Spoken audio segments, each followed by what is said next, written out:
ముందు ఈ వీడియో చూడు, తర్వాత దీనికి వచ్చిన ఫన్నీ కామెంట్స్ చూద్దాం. చూసారు కదా అపోలో ఫిష్.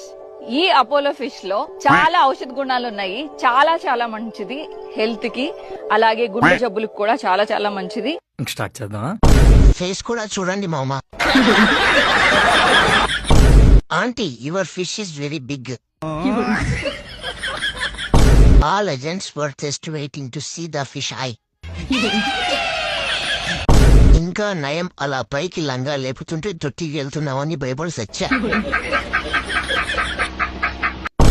ఏం చూడాలో ఎక్కడ చూడాలో ఏం అర్థం కావడం లేదు. నీ ఫేవరెట్ ఫిష్ విల్రా తిను. కాస్త ఆ అపోలో ఫిష్ వైపు కూడా చూడండి రా బాబు.